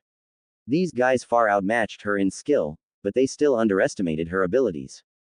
Bishop was making good progress, climbing the tree with both speed and a tactfulness that made him seem even more menacing than he looked. Adrenaline pumped through Cassie, but her breathing was controlled. Maybe she couldn't handle a tiger, but 4 thieves in a jungle should be a breeze. She looked down the tree. Any efforts to jump would probably break her leg, and Knight was waiting for her at the bottom, who would just be able to scoop up her broken body and probably break it some more to make sure she didn't run anywhere else. Bishop's hand made contact with the branch she was on, and he climbed up onto it. She stepped back a little. Where you gonna run, you little bitch? Cassie tried to sound as scared as she could. Go back down the tree, please. Bishop looked down the side, grinning menacingly, his spectacles shining the light of the sun off them. You're gonna go down the tree, bitch. Try not to break any bones on your way down. Then he grabbed for her shoulder. Cassie exhaled a breath really fast, going down into a perfect splits and slamming her hand into his crotch. From the page of Cage. The scream that he let out had changed pitch from his normal voice. It was so much higher. Cassie took the moment of stunned silence from all of them to make her next move. She jumped and turned fully in the air, slamming her shin into the side of Bishop's leg right at the knee. He lost his footing on the branch, and his whole body went sideways into the air. He then came crashing down, his head slamming on the branch as he fell down the tree. Cassie landed with her back on the branch, the pain traveling straight from her spine up to her throat. That was definitely gonna leave some bruises. But heck, it was so worth it. Bishop had managed to catch some branch on his way down to break his fall, then landed on the grass below. 1 down, 4 to go. Get her. Rook roared at the others, his face red and spit dribbling from his mouth in anger. She jumped down, using the branches to make a controlled descent down the tree. She stumbled a couple of times, but for the most part this whole, gracefully falling down a tree, thing was going pretty well. Knight stood firm, his teeth gritted as he held his arms out in anticipation of Cassie. From the height she was at, Cassie attached herself to the bark of the tree, sliding down and using Knight's head as a jump pad to boost herself over and behind Knight. He fumbled trying to catch Cassie, but he was way too slow to match her speed. She used her knife on her way down to cut through Knight's leg, ripping the muscle apart and then bolting in the opposite direction. The scream that echoed from behind her symbolized that her work on Knight was done. He'd probably never walk again. Sorry fate for him, but he did kind of deserve it. Rook was next. She lunged at Rook. Almost as soon as she did, King tackled her from the side, slamming her down to the floor. Rook was making his way towards her too. Shit. Cassie had fucked up. This was starting to go off plan now. She moved to get up as quickly as possible. Almost as soon as she did, King sent his foot into her chest, sending her barreling backwards. Shit. This was starting to get bad. She quickly recovered, getting up again and trying to steady herself from the barrage of attacks that were coming at her from in front. Rook was now also on her, roaring as he slammed his head into her own. She hobbled from the force, slightly rocking as lights went in front of her eyes. They faded just as quickly as they came, but fuck that hurt. And just with enough time to see Rook's fist connect with her jaw, throwing her to the left. She flew through the air, slamming down onto the ground and getting up as quickly as possible. The fresh taste of blood filled her mouth, a murky combination of the taste of iron and calcium. Rook had a machete in his hand now and King came in from the left. She dodged left, evading King, then she ducked under a quick machete chop that nearly took her head off. What? This wasn't fair. They were using weapons against a child. Another machete chop aimed at her chest. She dove backwards, but it still managed to slit her chest, lightly ripping the skin as it swooshed past her. The pain from the cut was a light tingle that slightly throbbed with heat as she looked over to Rook again. She needed time. They were too much together, but alone she would have a much better chance against them. She dodged another machete shot, now diving backwards and reaching for a stone. Then she chucked it into Rook's face. It pelted into his face and he yelled in pain, clutching his face and turning around as King came in again, yelling. Cassie took his hand, breaking his arm and throwing him over her body. She'd learnt that from her years of MMA, and he wasn't expecting that shit, she bet. Rook had only just turned around and almost as soon as he did. Pow! Dropkick from Cassie to Rook's face. He dropped backwards limply, slamming down to the ground completely out cold. Then Cassie ran over to King and knocked him out with a knee to the throat. She fumbled around looking at all of the team, checking to see if any were still awake, her eyes flickering as she tried to stay on her feet. As soon as she was pretty sure that they were all out, she dropped down onto the floor laughing. She coughed as she laughed, and probed at her jaw. It really hurt, and she stretched it out as she held onto her shoulder. Her whole body was in pain. But she had won, she had. The Lin Kuei man grabbed her by the throat, lifting her off the floor. Her whole body seized up in fear, grabbing onto his hands as she was lifted off the floor, her legs limply dangling under her. She tried looking into his eyes but the force around her throat was making her eyes water. She totally forgot about this asshole. A most worthy effort, the man said, what you just did was not an easy feat. I think you would do very well within the Lin Kuei. Cassie limply hid at his hands, her whole world going black. He threw her across the jungle canopy. Her body pathetically crashed against the floor like some kind of ragdoll. She quickly tried to stand up. He grabbed onto her throat again before she even knew what was happening and lifted her once more off the floor. It is a shame that my mission today is not recruitment. You are therefore little more than a nuisance. My regrets to you. Cassie tried kicking out at his stomach. He didn't even flinch. Fear clawed its way into Cassie's solar plexus, her hands clutching even tighter as her vision started to fade to black. Suddenly, his eyes went wide. And as soon as they did, Cassie dropped to the floor, holding onto her throat, clutching and coughing as she tried to get as much oxygen into her lungs as possible. That was really hard though, every breath was hurting her neck, and she was trying super hard to open up her throat again. The Lin Kuei man dropped to the floor, his throat slit. Cassie looked into his eyes, coughing some more and burying her forehead in the dirt in front of her. She squeezed her eyes shut and tried to process what had just happened. She fell to her side in exhaustion and heat, breathing loudly as she looked at the new man that had presented himself. He sat down in front of her, his arms drooped over his knees and his head cocked. He had a robotic eye and some kind of robot heart. An immediate fear clutched Cassie's heart. He didn't even look like a normal person. But she involuntarily laid for a while longer, ignoring his presence while she regained some of her composure. I'm gonna agree with the blue man, the new man said, twirling his knife, that was bloody good. I mean I was thinking they'd do a serious number on you before I jumped in. But here you are, alive and well. Did your mom teach you that? She shook her head. Your mom taught it to me. He chuckled, cocking his head again. Ah, come on now. I don't wanna be your enemy, I wanna be your friend. Cassie grunted in pain, unease swelling in the pit of her stomach. Everywhere hurt all at once. I don't believe you. Nah, Believe me. He said with a gigantic grin, my name's Kano. He offered his hand, what's your name? Cassie said nothing, lifting herself off the ground and almost falling over again. Rude, Kano said, his grin disappearing, just like your papa, Cassie, even though she tried her hardest not to, fell over again in exhaustion. A thin gleam of sweat covered her body and her eyes were heavy-lidded. That choking was almost like the final straw for Cassie's body. He said something about her dad, but she couldn't follow him up on it. It's all right, breathe girl, breathe, Kano said, taking out a fruit from his back pocket and slicing into it with his knife. Here, have some kiwi. Cassie didn't even look at his kiwi, slowly standing to her feet and looking him in the eye. He ate some more off the blade of his knife, smiling at Cassie's determination. You don't want no kiwi. He was an Australian. Some kind of Australian robot man. A highly dangerous Australian robot man. You said something about my dad. Kano looked into the air for a second as if thinking. Then he cut some more kiwi. I think I said I hate your dad and you reminding me so much of him makes me want to kill you even more. Cassie tutted, holding her injured shoulder. The pain was warm and it spread to the muscle in her neck and back. That's not what you would say to a friend.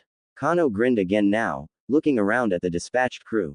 Did you punch that guy in the balls? Cassie nodded. He's crying. You made a grown man cry.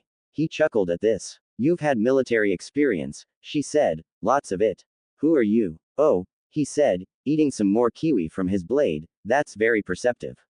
What say we play a little game and I'll tell you whatever you want to know. Cassie's ears perked up. I don't want to play any games with you. This was a lie. Even in the heat of all the danger, Cassie's ears still perked up at the word, game. Oh come on, don't be such a killjoy. I wanna test how far your skill really goes. Cassie felt uneasy, like he knew more than he was letting on. Who are you? Really? I'll tell you if you win, Kano said. Cassie thought about this. I don't want that if I win. I'll tell you whatever you want if you win, Kano said. I want medical aid if I win, Cassie said. He looked her up and down. Well, I suppose you are in pretty bad shape. Not for me. Kano readjusted himself on his feet, looking deeply into her eyes. Oh, then, who? Cassie shook her head. None of your business. Kano said nothing for a short while. And what makes you think I can get you medical aid? You're part of the Black Dragon faction, Cassie said. Kano's face went impassive and blank. That's maybe too perceptive for your own good. Cassie pointed at the blade. It's pretty obvious. The design on the handle of your knife is a stupid dragon. It's classic Black Dragon. Ah, Kano grinned, you've had some special forces training as well. Cassie stretched her shoulder and looked into Kano's eyes. So do we have a deal? Kano nodded. Alright, you got yourself a deal. If you win, I'll get you medical aid. I'll have a doctor. No doctors. Just give me a first aid kit, I'll patch him up myself. Alright, Kano said, as if he couldn't hold back his excitement, and I won't ask any questions about who it's for or what you want to do with it. I'll just give it to you. No charge. But if I win, you won't, Cassie said. Kano chuckled. If I win, I'm going to kill you, girl. Cassie nodded. You're on. And are. Sweat beaded off Kano's brow, and he scratched his beard. And what do you want me to do while you're gone? Take a nap. Cassie didn't really care what he did.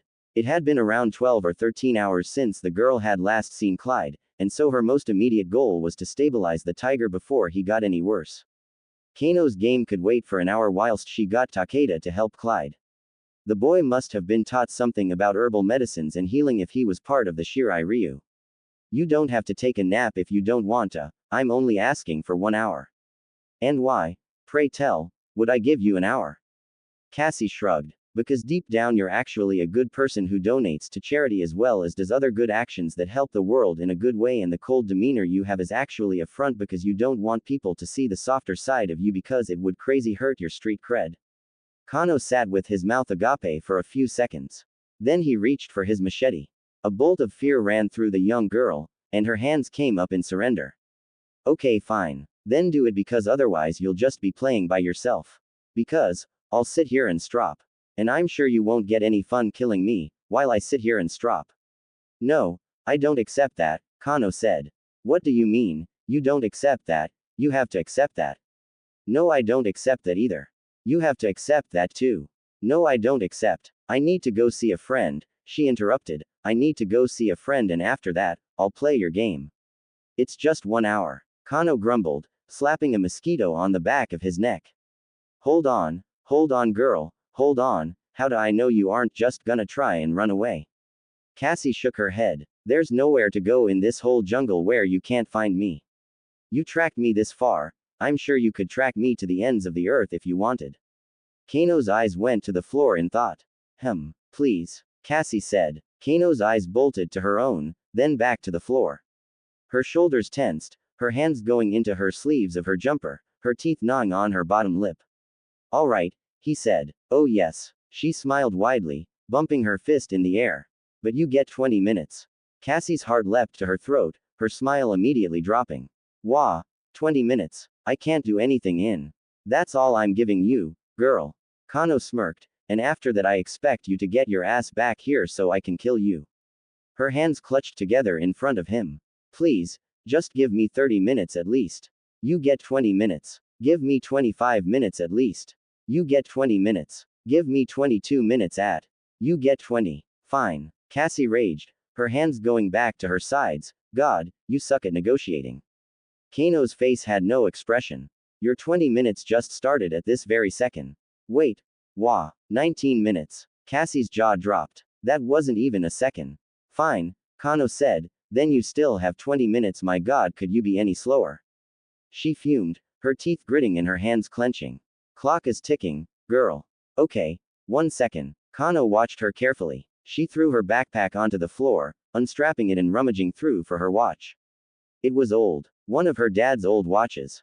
He'd had some of the notches removed to fit her wrist. She treasured it with her life, and she bolted it around her wrist and looked at the time. 20 minutes, Cassie said, let's do it. Go, Kano said dryly. Adrenaline surged through her, and she nodded, pivoting on her foot and dashing back towards Takeda. The terrain ahead was mostly an open clearing, with very few trees but still enough to block out the sun. Good, with this terrain, she should be able to get to Takeda soon. She worked it out in her head.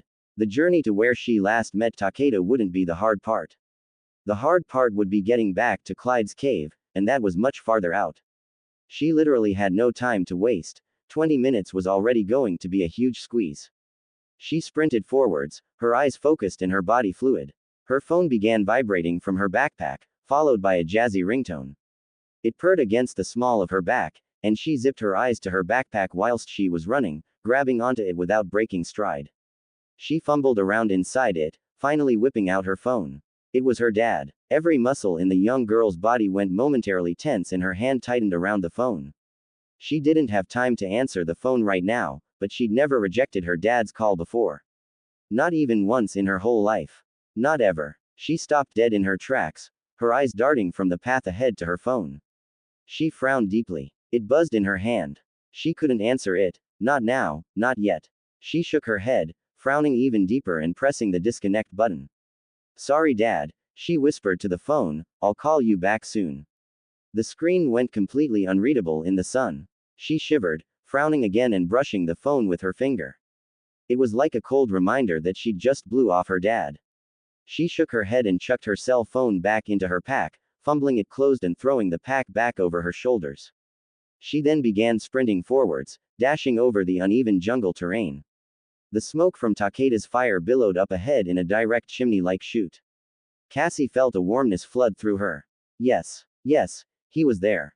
Her eyes darted to her watch. 17 minutes left. She was making good time. She sprinted towards the fire as quickly as she could. The crackling of the fire was loud, ripping through the serene jungle air.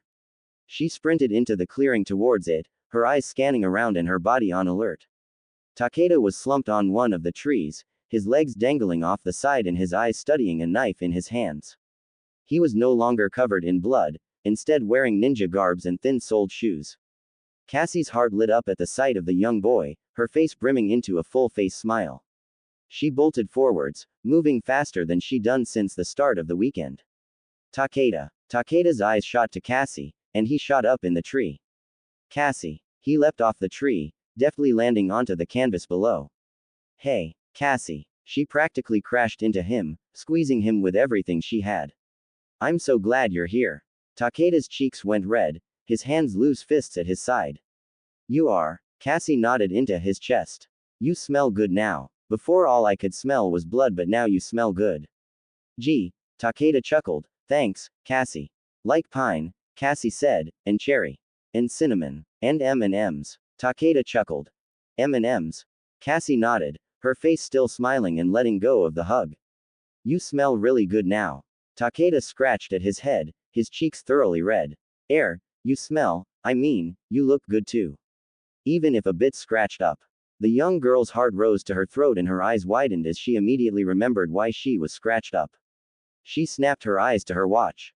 15 minutes left. She grabbed his hand and tugged at it. We need to go now.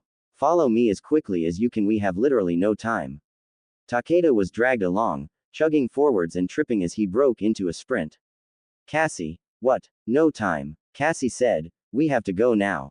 He took the initiative, nodding and dashing alongside Cassie. Another surge of adrenaline broke through the young girl, her face going over to Takeda's own. She began sprinting even faster, boosting ahead and in front of him. Takeda smirked, immediately grasping onto a tree. He climbed his way to the top, bouncing up the tree with all the grace of a squirrel. Cassie's eyes followed Takeda up the tree. What the hell was he doing? Then he started sprinting across the trees, looking back at her to check if she was watching. A warmness flooded through Cassie. Oh, that show off. She chuckled, following suit and bouncing off the trees until she too was running through the branches alongside Takeda. You think you're the only one who can run through trees? Takeda grinned again, flipping over a branch and gaining quite a bit of distance in front of Cassie. I'm the only one who can do that. Cassie's smile grew right across her face, leaping off the tree even further than Takeda and landing on a branch far ahead. Clyde's cave was on the left. Cassie's eyes darted to the cave, snapping out of her trance and shifting her whole body towards the cave. Takeda, she shouted, this way. Takeda nodded, his face going deadly serious, and launched himself onto the floor, rolling into a run again. Cassie did the same, pouncing from the tree and rolling onto the floor without breaking momentum, then speeding into a dash towards her destination. The cave was just up ahead. She had maybe 10, maybe 11 minutes left. She sprinted dead ahead towards the entrance of the cave, bursting in and running up to Clyde. He was exactly where she had left him, his gigantic paws stretched out from underneath him and his eyes half-lidded. His ear twitched at Cassie's presence. Fear seized up Cassie. She stopped dead in front of the big cat, her eyes glaring deeply into his. Her body slumped down next to him, her hand going behind his ear. Clyde hadn't even tried to move, his breathing still hitched and uneven. Cassie shook her head in disdain, hugging the big tiger with her whole body. The tiger whimpered in protest. You're so cool, Clyde, she whispered, massaging behind his ear, one cool cat. Takeda stopped behind her, his eyes shooting to the big cat that basically took up the floor of the small alcove. Is that Clyde? Cassie nodded, jumping up onto her feet and swerving to meet Takeda's eyes. He's hurt, she frowned, I couldn't save him, can you fix him? Takeda sat down next to the big cat, studying his whole body whilst stroking behind his ear. I should be able to, but it's bad, Cassie. Cassie tensed up, her eyes going to the bullet wound. Like how bad? Like, is he gonna make it? Takeda placed his ear to the big cat's heart. Then he shook his head. His heartbeat's really faint. Cassie's hairs stood on the back of her neck. Can you help him, Takeda? Takeda still had his ear pressed against the tiger's heart. Cassie tensed up, her back going against the wall. She slid down, going into a crouching position as she looked at Clyde's crazy two-colored eyes. She frowned, her eyes beginning to water again. Please fix him, Takeda. Takeda's eyes shot to her own again, and he stood up and jerked over to Cassie. No, Cassie, don't. I'll fix him. Don't worry, I'll take the bullet out. Cassie sniffed. You will. Takeda nodded, looking back to the bullet wound. Do you have a medical pack? Cassie clenched up. No, but I can get one. Why? Do you need it? Takeda nodded again, smoothly massaging around the bullet wound. I'm gonna need it to get the bullet out. Cassie nodded. Okay. Takeda turned back to her. Don't worry, Cassie. We're gonna fix him. We're gonna make sure he gets through this and fights another day. Cassie nodded, smiling and bolting up to her feet. Okay, I'll go and get the medipack. Okay, I'll go get them now. Takeda nodded, looking into her eyes. Stay safe, Cassie. Before she left though, she squatted onto her feet, eventually falling onto her ass as she took a few deep breaths and closed her eyes. Takeda looked at her. Are you okay? She nodded. I'm okay. Wow, it's been a long day. He came over and sat next to her. Me too. Her eyes darted to the watch. 7 minutes left. She figured she could probably make it back to Kano in 4 minutes or so she decided she was just going to relax in the 3 minutes that she had. She took some deep breaths. I just need to rest for the next 3 minutes. Takeda shifted. Hey Cassie, you look real stressed. Do you mind if do you mind if I try something? Cassie looked into his eyes, nodding. What are you gonna try? Takeda came behind her, his hands going onto her shoulders. Here, let me She tried looking back at him without moving too much. He squeezed his hands into her shoulders. All at once, an incredible feeling of ease warmed its way into her shoulders, slowly spreading across her entire body. OHHHHHMYGOD, that felt fucking wonderful. He must have lightly pressed on her pressure points or something because her body just seemed to release all the tension that it was holding. She melted into his hands, relaxing and closing her eyes, a smile growing on her face. Wow. Takeda chuckled, continuing his massaging into her shoulders, his fingers going deep into her shoulder blades and the sides of her neck. Every second that he did it made Cassie melt even further into the floor, her thoughts deeply lost as her eyes were heavily closed. Her hands squeezed into the floor as he worked. Damn Takeda, you're really good at this. Takeda released her all too quickly. Cassie tightened, her eyes shooting open. The removing of his hands came all too quickly and all at once. She frowned, looking at her watch. He had stopped because there was only 4 minutes left. She sprang up, her entire body refreshed and ready to go again. She stretched out her arms, her legs shoulder width apart. Takeda, I don't think you finished, but fuck, I feel amazing. How did you do that? Takeda shrugged. Well, we use it recover between missions when we don't have time to sleep. Cassie nodded, now exuberant and ready. You Shirai Ryu guys sure know how to massage. Takeda nodded. I guess we're good for at least one thing that's not murder. Cassie nodded, stretching her neck and shooting him one last glance. I'll be back soon, Takeda. Takeda stood up too. Do you want me to come? No, Cassie said, you try your best to stabilize Clyde, I don't know how long I'll be. Takeda nodded. Alright Cassie, stay safe. She sprinted out of the cave and dashed back towards Kano's position. A warm tingly feeling spread through her stomach at the thought of Takeda, and she bolted even faster towards Kano. Secrets. Kano sat beside all the incapacitated thieves where Cassie had initially left him. Cassie stretched her shoulders, walking towards him. When he saw Cassie, his eyes shot to the girl's own. You're 2 minutes late, girl. She strode down the hill, but she stopped when she looked at Kano. There was something different about him. She couldn't quite put her finger on it, but she could sense difference coming from everywhere.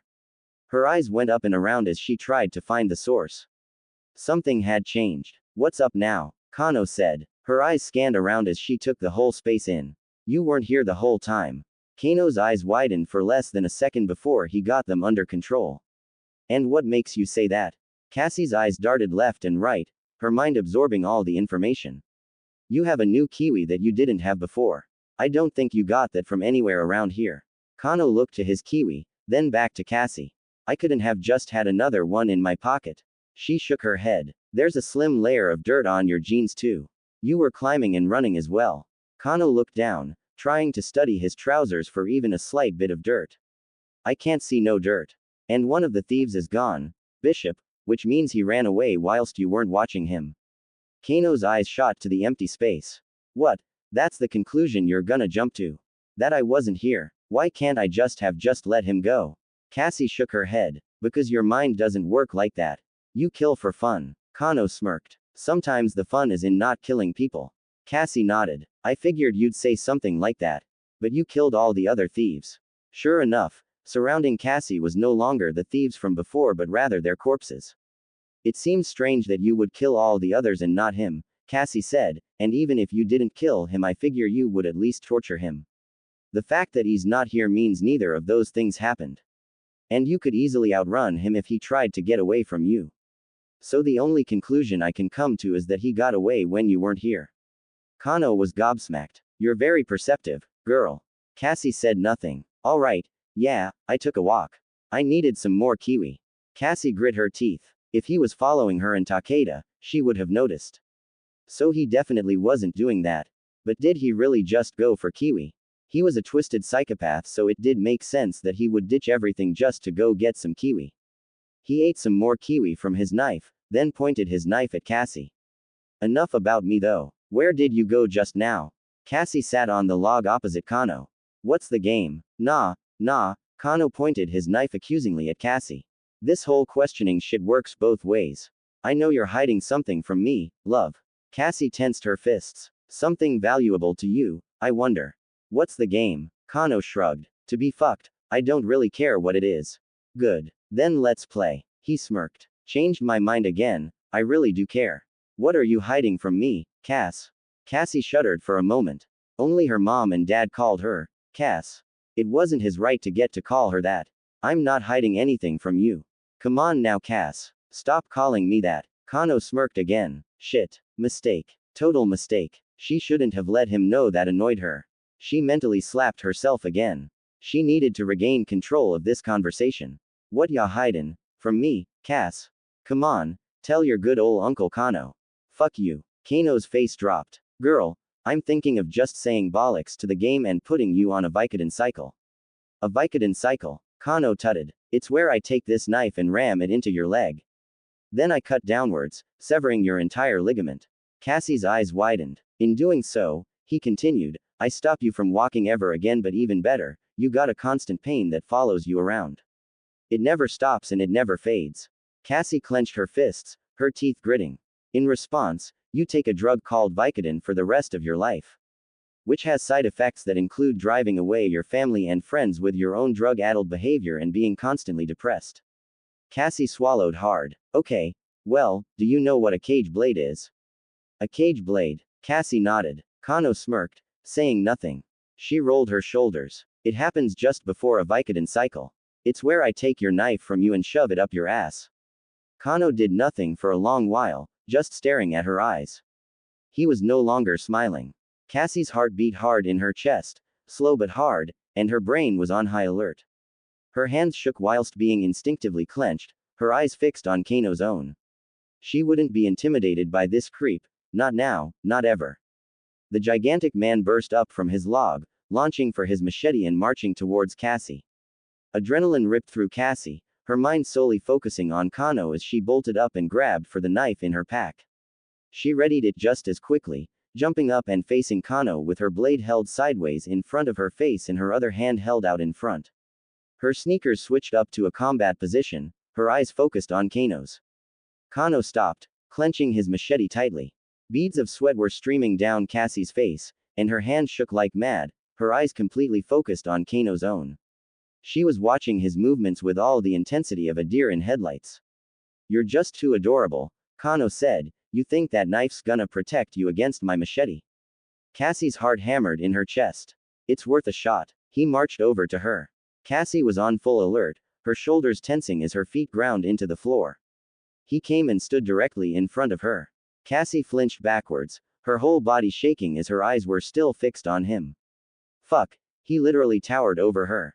Without any warning, he grabbed the knife from her hand, snatching it away. Another bolt of adrenaline flooded through Cassie, and she jumped up reaching for the blade, her hand grabbing for her knife. Her foot planted into Kano's leg to get some extra height. His hand jabbed her in the throat. Pain stabbed at her throat, her eyes watering and her throat going red as she crashed onto the floor, clutching desperately onto her throat whilst she tried to skitter backwards to give herself some room. He snapped her blade, throwing both pieces away and continuing forwards. Kano chuckled, a hearty chuckle from his throat. She was struggling, really trying hard to stand up. He grabbed her shoulders and stood her up. She grabbed onto his hands and tried to struggle them off. It didn't seem like he wanted to hurt her anymore. He sat her down on the log and sat next to her, his arm around her shoulders. Girl, you're something else. She breathed hard, trying to undo what felt like an invisible rope around her neck whilst breath slowly entered her throat and she tried to escape his gigantic grip. Breathe, girl, breathe, he said, clutching her even closer. I'm sorry for punching you in the throat, it was wrong of me. Cassie was crying now, not out of fear, but the jab had closed up her throat and it was really hard to breathe. His body was sticky from sweat and the heat. Shish, shish, shish, Kano said, come on, I'm sorry. Breath was coming slowly now, her eyes tightly closed as she just focused on her breathing. She was so fucking tired. Here, girl, I'm genuinely sorry. I lost my temper. She shivered, her eyes tightly closed whilst he hugged her quivering body to him. Come on girl, we can't play the game whilst you, Cassie. Her eyes were closed and her body slowly drew breaths. Kano said nothing, checking the pulse on the side of her neck and then placing her down on the floor and moving to the other side of the clearing. I guess the horse really does always fall. Ooh, I guess the horse really does always fall. Cassie awoke slowly, and almost as soon as she did, she wanted to go back to sleep again. She couldn't remember the last time she was so warm and happy and soft. But she couldn't forestall it any longer, her eyes opening slowly. The jungle was around her, and it was still daytime. Her mind was alive now, bolting up into a sitting position and struggling as her throat hurt and her body was raw with exhaustion and pain. She lay back down, slowly breathing and wincing her eyes. Every breath burned her lungs and she groaned sharply. She clutched dirt in her gloved hand, her face pressed into the floor. She couldn't remember how long she lay there, but she knew that it was enough time to really take a breather and gain her bearings again. She struggled to her legs, slightly shaking as she clutched onto the log to stop herself from falling. Fuck, that hurt. She gritted her teeth, rubbing her throat and squeezing her eyes closed. She couldn't beat Kano, not one-on-one. He was way too good for that. She would have to work this out some other way. As much as she hated the idea, he still had the medical supplies, and that was the only chance she had to save Clyde. The tiger was still important to her after all, her life didn't seem all that important as saving her mom and dad's marriage. She shook her head. The only way to get those supplies was to play his game without pissing him off. If she pissed him off, he might not give her the supplies. Her eyes darted around for Kano. He was sitting next to a tree with his back against it, crushing walnuts with his hands and popping the nuts into his mouth. Cassie immediately bolted up properly, her breath hitching in her throat and her hands going up as she studied Kano. Relax girl, Kano said, still crushing walnuts, I'm not looking to jab you in the throat again. Her eyes darted to his machete.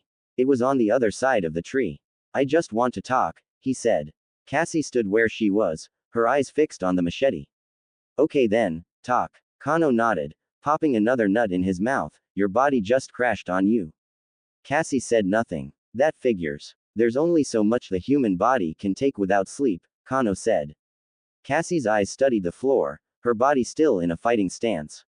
It was true, she had been pushing herself without sleep for close to 32 hours. How long was I out?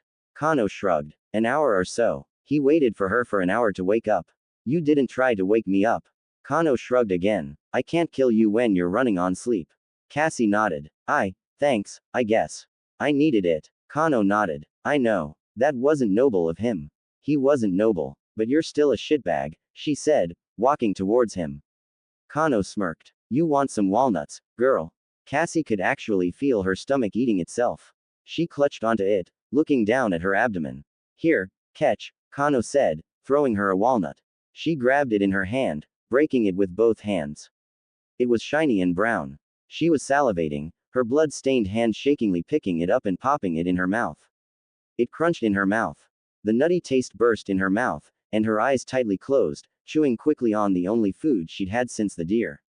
And it was fucking wonderful. She knew she'd love walnuts for the rest of her life from here on out. Here, have some more, Kano said, throwing her a few more walnuts.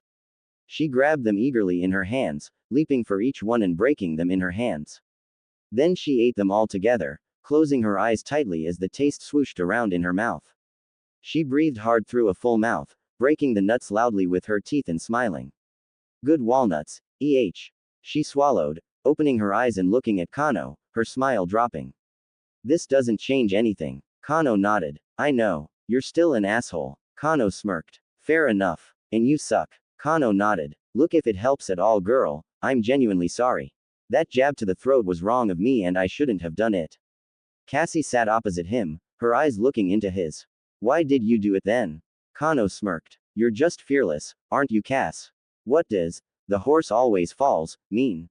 Kano's eyes widened. Where'd you hear that? You said it before I passed out. It's a story, he said.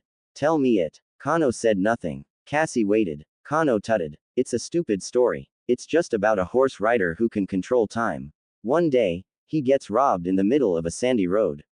Thieves, they stab him up, and just as he's about to die, he uses his time-traveling ability to go back. But every time he gets back to that point, he can't escape the thieves and he ends up dying at exactly the same place. He can't stop it and he can't change it, even after trying 100 times to change his fate. The thieves always find him and they always kill him. Cassie's ears were fixed on his words. What's the moral? Kano smirked. You can't change your fate, girl. If you're destined to crash and fall to sleep, you're gonna crash and fall to sleep. Cassie thought about this. Do you believe in fate? Kano shook his head. Someone close to me once did. Who? Kano tutted. That's not really important, is it, girl? Cassie frowned, her eyes looking deeply into Kano's. Who used to believe it? No more questions, girl. Do you want to play the game, yes or no? Cassie frowned again. Please. Who used to believe it? Kano growled. How about one question each? Cassie frowned. Okay. You want medical supplies for your tiger, yeah? Cassie's heart almost stopped. The pins and needles of a sudden jolt of shock spread through her body quickly, then dissipated just as quickly as they came. Her hands clenched tightly and her teeth gritted. All thoughts of who was close to Kano disappeared from her head. Oh, Kano smirked, having regained control of the conversation. Have I struck a nerve? How could he have known that? She hadn't give it away with anything she said. Shit. She clenched her fists. Do you do voodoo? Kano chuckled, exhaling a huge breath and pointing his knife at her again. The tiny hairs of a predator that cover your clothes were a dead giveaway that you've been hugging some kind of big animal. Hell, some of the animal hairs are even in your hair. Add to that the unmistakable aroma of a predator that you were close to now that you weren't to back when I first met you, and some good old, educated guesswork. Cassie looked down. Shit. You're not the only one who's perceptive, girl. Cassie said nothing. You still wanna play? Cassie was looking down. Girl, hold on, I'm still getting my head around how you work that out. Kano snickered. Don't worry too much. Let's play. Cassie looked into his eyes, his scary-ass robot eyes, and nodded. Here's the game, he said. You get a 10-minute head start. If you can evade me for 10 minutes after that, I'll give you supplies. Most likely for your tiger. Shit. What's up now, girl? I still can't believe you worked that out. Kano smirked. If I catch you though, well, I hope you said your goodbyes to your family, love. Cassie nodded. Okay. Kano said, drawing his machete. On your marks. Cassie tensed up, keeping her eye on the time she would start. Get set. Her heart hammered in her chest, her eyes fixed on her watch. Go.